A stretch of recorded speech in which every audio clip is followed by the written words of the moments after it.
It's Sunday morning, 16th of December 2018, and this is the beginning of my journey to find a new fur baby.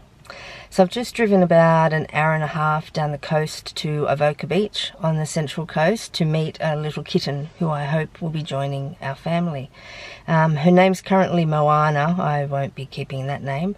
Leaning towards Daisy, but I'll know more when I see her. She's a little fluffy classic tabby, for which I'm always a sucker, and I was also drawn to this particular kitten because she was described as sweet, inquisitive, but quiet, and that would have also perfectly described Gandhi, my boy who I lost a few months ago. So this all came about because Gandhi's litter mate, Max, my 16-year-old boy, my heart cat, since losing Gandhi has become physically ill, even to the point of being hospitalised a couple of times. Even though they weren't close, he's lost his direction and leadership. He just doesn't know what to do with himself, and he's just faltering in all ways.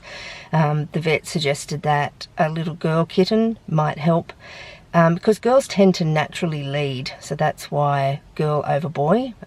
More likelihood of territorial issues with a boy as well. I've always thought that he would be a little bit too possessive, and I don't expect that he will take to her initially, but I just hope that he warms to her eventually. The reason for a kitten is part of that as well, in that they have no filter and basically will go, you know, play with me, play with me, play with me, play with me.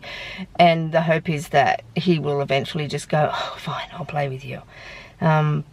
That's the risk you take, isn't it? It's also a little bit for me. I need to be realistic.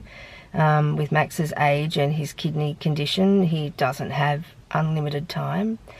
I think if I was on my own when he went, basically I would fall apart, and it would be very, very difficult for me at that point to get another cat. So I need to already have one. I know that sounds like a lot of expectation on a little 8-week-old kitten, but I think she's the one. We'll soon see. Look, the main reason she's coming is to be spoilt and pampered and loved, and she definitely will be. So we have 5 minutes to go until the appointment. Nervous, but there's a lot of, anticipation. Stay tuned, I'll let you know how I go.